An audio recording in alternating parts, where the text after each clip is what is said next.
In 1836 London, a woman named Hannah Brown left her lodgings on Christmas Eve believing she was beginning a new life. Within days parts of her body were discovered scattered across the city. The man she trusted most had vanished and with him her fate. The case would become known as the Edgeware Road murder, a crime that shocked Victorian London and exposed a calculated betrayal. Welcome to the Story Vault. If you enjoy detailed true crime history, consider subscribing and let me know in the comments where you are watching from today. Stories like this show how easily trust can be manipulated and how ordinary lives can become part of extraordinary investigations. Hannah Brown was born in Norfolk, England in the spring of 1780. Her father was a schoolmaster and her mother a seamstress. Unlike many women of her time, Hannah grew up able to read and write, and that small advantage helped shape her independence. As a teenager she entered domestic service, working in households where discipline, patience, and careful habits were expected every day. By the age of 20 Hannah moved to London in search of better opportunities. Life in the city was difficult. Coal smoke filled the air, narrow streets were crowded, and work was never guaranteed. Yet Hannah managed to build a modest life through determination and steady labor. She married twice. Her first husband, Thomas Brown, was a shoemaker who was eventually lost at sea. Years later she got married again, only to be widowed once more before reaching 50. These repeated losses forced Hannah to rely on herself. Friends later described her as practical, cautious, and hardworking. By the mid-1830s she worked primarily as a washerwoman. The job was exhausting but steady. She saved small amounts of money with a simple dream. One day she hoped to open a tiny fruit and pastry shop. It was not an ambitious plan, but to Hannah it represented independence and security. During the summer of 1836 Hannah met a man named James Greenacre. He was 42 years old and spoke confidently about business opportunities overseas. He told stories about hardships in his past and claimed to have lost loved ones. His manner appeared sympathetic and persuasive. By November he proposed marriage. Hannah accepted, believing she had found both companionship and a chance for a new beginning. Greenacre suggested they might travel abroad together, possibly to America. Encouraged by the promise of a fresh start, Hannah began selling many of her belongings. On December 24, 1836 she left her lodgings with Greenacre. Witnesses later recalled that she seemed nervous but hopeful. No one realized at the time that it would be the last moment anyone would see her alive. 4 days later a passerby named James White noticed a large Hessian sack near Edgeware Road in Paddington. When he looked closer he discovered something horrifying inside. The sack contained the torso of a woman. Police were immediately called and the discovery triggered a full investigation. The remains suggested the victim was around 50 years old and from the working class. Soon investigators suspected the body had been deliberately dismembered. News spread quickly through London newspapers, drawing widespread attention. The horror deepened on January 6, 1837 when a lockkeeper named Matthias Ralph discovered a human head in the Regent Canal at Johnson's Lock. Surgeons examined the remains and determined the victim had suffered a violent blow to the back of the head before death. Weeks later, on February 2, laborer James Page discovered 2 severed legs hidden in bushes near Cold Harbour Lane. Medical examination confirmed that all the remains belonged to the same woman. Police worked urgently to identify the victim. Eventually a carpenter named Evan Davis recognized the sack as one belonging to Hannah Brown. Family members later confirmed the identification, turning a disturbing mystery into a confirmed murder investigation. Attention quickly turned to James Greenacre, the last man known to have seen Hannah alive. When officers searched his residence they found several belongings that had belonged to her, along with tools that could have been used during the dismemberment. The rooms also appeared recently cleaned, suggesting an attempt to remove evidence. Another resident of the house, a woman named Sarah Gale, came under suspicion as well. As investigators assembled witness testimony and physical evidence, the outline of a calculated crime began to emerge. What had started as a hopeful promise of marriage now looked increasingly like a carefully planned deception. Authorities also reconstructed Hannah's final days through interviews with neighbors and her landlady, Elizabeth Corney.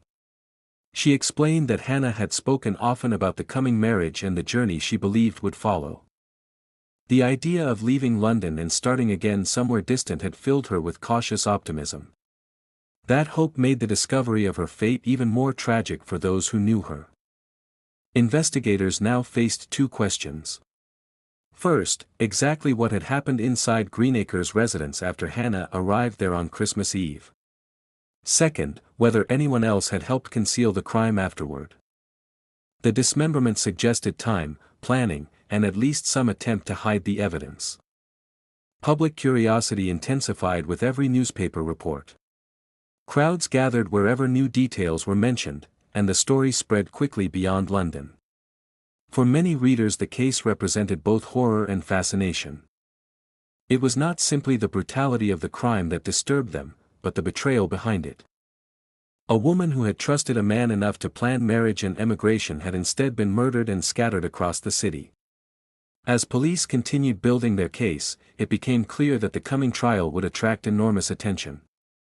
What remained uncertain was whether the evidence would fully reveal the truth behind Hannah Brown's final hours. The investigation continued gathering testimony, forensic observations, and physical objects from the residence. Piece by piece the narrative hardened into a theory of calculated murder, one that prosecutors believed they could prove before a jury in the months ahead in court. When the investigation moved forward, detectives focused closely on the movements of James Greenacre in the days after Hannah Brown disappeared. Witnesses began to recall small details that had seemed insignificant before. Some remembered seeing Greenacre moving about the neighborhood late at night. Others recalled noticing unusual activity around his lodgings during the days that followed Christmas Eve. None of those observations alone proved anything, but together they began to form a troubling pattern. Police returned to Greenacre's residence to examine the rooms more carefully. The building itself was modest, like many London lodgings of the period, with narrow spaces and thin walls separating the occupants. Inside, officers searched for anything that might explain how Hannah Brown's remains had ended up scattered across the city. What they found strengthened their suspicions. Several items belonging to Hannah were discovered inside the house. Jewelry she had owned was recovered, along with pieces of clothing and other personal possessions. The discovery raised immediate questions. If Hannah had truly left London to begin a new life, why were her belongings still inside Greenacre's residence? Investigators also noticed that certain parts of the rooms had been thoroughly cleaned. Surfaces appeared recently scrubbed, and the floors showed signs of washing that seemed excessive for ordinary housekeeping. In an era before modern forensic science, such details still carried meaning. Officers suspected that someone had attempted to remove traces of blood or other evidence. Tools were also discovered during the search. Among them were a saw and a knife that appeared capable of producing the type of cuts described in the surgeon's examination of Hannah's remains. While the tools themselves were common household items, their presence inside the residence where Hannah had last been seen alive became a critical detail. Attention soon turned to Sarah Gale, the woman who lived with Greenacre. Her exact relationship with him was unclear to investigators at first, but they believed she might possess important knowledge about the events that had taken place in the house. When questioned, her explanations raised further suspicions. Authorities believed that even if she had not participated directly in the murder, she might have assisted in hiding the crime afterward. The scattered locations where Hannah's remains had been found suggested that the killer had moved through the city more than once while disposing of them. Meanwhile, medical experts continued examining the remains. The district surgeon, Mr. Girdwood, studied the injuries carefully. His report concluded that the fatal blow had struck the back of Hannah's head with considerable force. The injury alone would have caused death quickly. Additional marks found on the body suggested further violence. Damage around the eye and ear indicated that Hannah may have struggled before the fatal strike. The dismemberment had clearly been carried out afterward, and the rough edges of the cut suggested they had been made using a common saw rather than specialized instruments. For investigators, this detail mattered. It supported the idea that the act had taken place inside an ordinary residence rather than a workshop or slaughterhouse. Combined with the physical evidence found in Greenacre's rooms, the conclusion seemed increasingly difficult to avoid. As these findings became known, the story spread rapidly through London newspapers. Reports described the scattered discoveries of Hannah's remains and the growing suspicion surrounding the man she had intended to marry. The public followed every development closely. Crowds gathered near the locations where the remains had been discovered. Others visited the streets around Greenacre's residence simply to see the place connected to the crime. Victorian society had a complicated relationship with sensational cases. People expressed horror, yet curiosity drew them closer to the details. For many observers, the tragedy seemed especially cruel because of Hannah's circumstances. She had lived quietly for years, working hard to support herself. Her plan to remarry and begin a new life had seemed like a hopeful turn after decades of hardship. Instead, it had led to violence and betrayal. As the investigation continued, witnesses began offering further statements. Elizabeth Corney repeated her account of Hannah leaving the lodging house on Christmas Eve with Greenacre. Other neighbors confirmed seeing the pair together during the weeks before the disappearance. Carpenter Evan Davis again confirmed that the Hessian sack used to carry the torso had belonged to Hannah. This connection placed one of the key pieces of evidence directly within her own household belongings before her disappearance. Piece by piece, the evidence formed a narrative. Hannah had trusted Greenacre, accepted his proposal of marriage, and sold many of her possessions believing she would soon leave London. Instead, she had disappeared after entering his residence. Police eventually concluded they had enough evidence to move forward with formal charges. James Greenacre was arrested and accused of murdering Hannah Brown. Sarah Gale was also taken into custody and charged as an accessory after the fact. The announcement of the arrest intensified public attention. Newspapers printed lengthy accounts of the investigation and speculated about what had happened inside the house on Christmas Eve. Many readers believed the coming trial would reveal the final answers. The court proceedings were scheduled to take place at the Central Criminal Court in April of 1837. By that time, the case had already become one of the most discussed crimes in London. The brutality of the murder, combined with the deception behind it, ensured that the courtroom would be filled with spectators. For prosecutors, the challenge would be proving that the evidence truly pointed to Greenacre beyond doubt. For the defense, the task would be finding any explanation that could weaken the narrative built by investigators. As the trial date approached, one question remained at the center of the case. What exactly had happened during the final hours of Hannah Brown's life inside that small London residence on Christmas Eve? The answer would be tested soon in court before the judge, jury, and a congregation yearning to hear every detail. By the time the trial of James Greenacre began in April 1837, the case had already captured the attention of London. The courtroom at the Central Criminal Court was crowded long before proceedings started. Members of the public waited outside for hours hoping to hear the testimony. Newspapers sent reporters to record every statement, and the name of Hannah Brown was now known far beyond the streets where she had once lived and worked quietly as a washerwoman. Greenacre appeared calm when he was brought into the court. Observers later described him as composed and even confident, a man who seemed determined to maintain control of his situation despite the overwhelming suspicion against him. Sarah Gale was also present, facing accusations that she had helped conceal the crime after Hannah's death. The prosecution began by outlining the sequence of events that had brought the case to court. They reminded the jury that Hannah Brown had been last seen alive on Christmas Eve when she left her lodgings in the company of Greenacre. Witnesses had confirmed the pair walking together, and her landlady had testified that Hannah believed she was preparing for marriage and a possible journey abroad. From there, the prosecution described the discoveries that had followed in the days and weeks afterward. The torso found inside the Hessian sack near Edgeware Road had first alerted authorities to the crime. Later, the head was recovered from the Regent Canal, and the legs were discovered in bushes weeks afterward. Medical examination had confirmed that all the remains belonged to the same victim. The surgeon's testimony was particularly important. Mr. Girdwood explained the injuries he had documented on Hannah's body. He told the court that the blow to the back of the head had been delivered with great force and was sufficient to cause immediate death.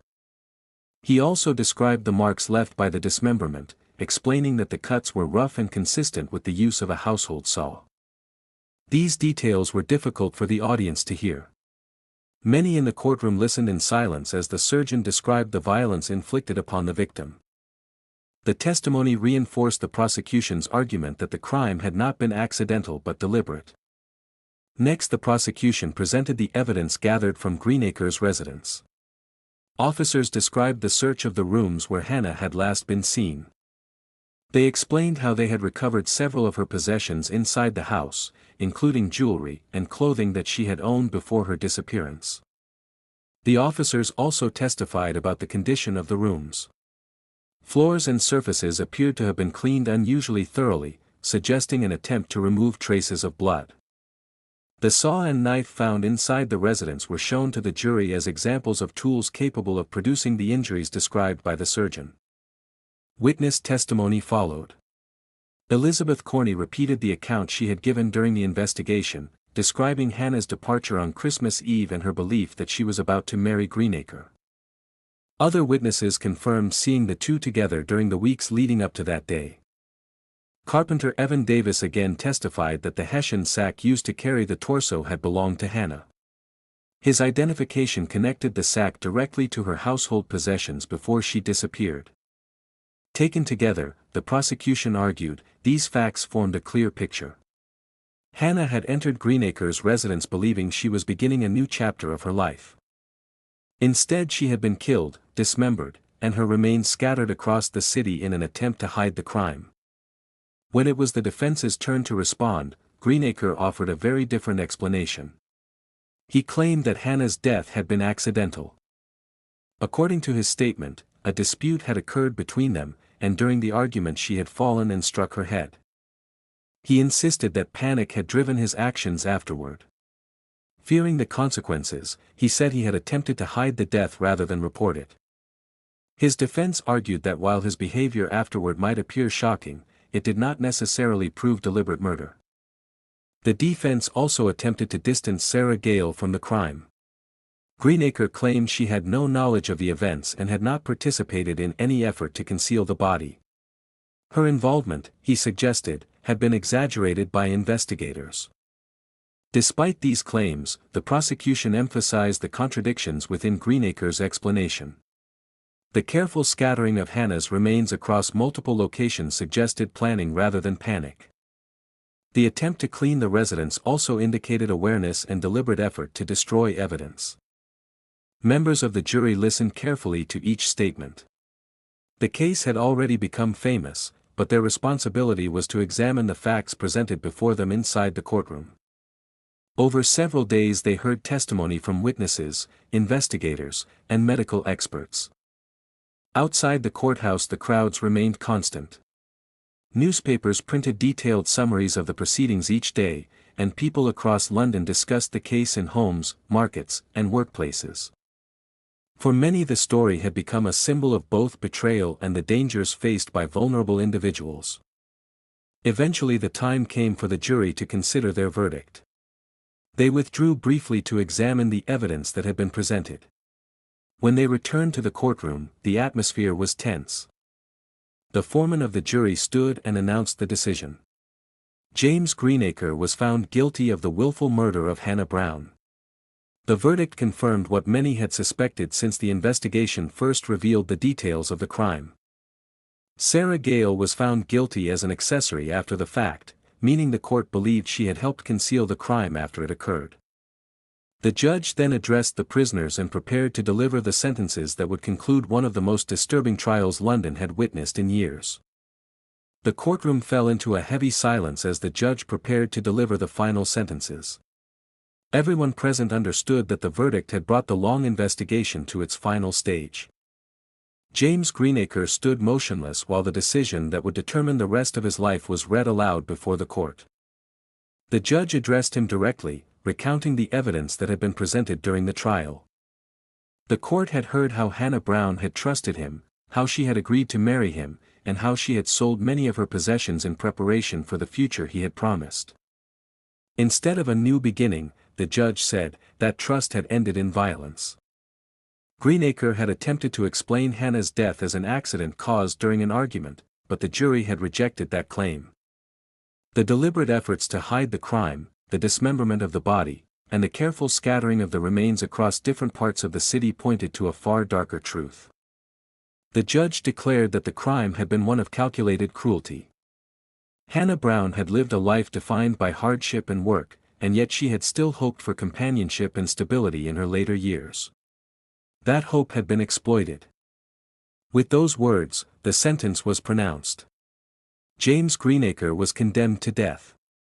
The punishment would be carried out by hanging outside Newgate Prison, the standard penalty for murder in England at the time. The attention of the court then turned to Sarah Gale. Although the jury had not found her responsible for the murder itself, they believed she had helped conceal the crime afterward. The judge acknowledged that her involvement had been secondary but still serious. Her sentence was transportation for life to New South Wales in Australia. Like many convicts of that period, she would be sent thousands of miles away to serve her punishment in the British penal colonies. News of the sentences spread quickly through London. The case had already captured the imagination of the public, and the conclusion of the trial only intensified the attention. Crowds gathered outside Newgate Prison in the days leading up to Greenacre's execution. On the morning of May 2, 1837, the execution was carried out before a large audience. Public hangings were still common during that period, and many people believed they served as warnings against crime. With Greenacre's death, the legal case came to an end. Sarah Gale was later transported across the ocean to Australia, where she would spend the remainder of her life far from the city where the crime had taken place. Hannah Brown was eventually buried after the remains that had been used as evidence were released. Her life, once defined by quiet labor and modest hopes, had become remembered mainly through the tragedy that ended it.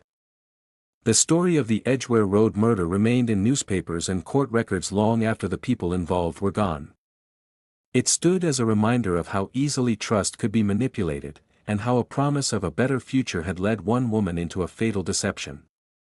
If you found this story compelling, remember to like the video, subscribe to the channel, and share where you are watching from in the comments below.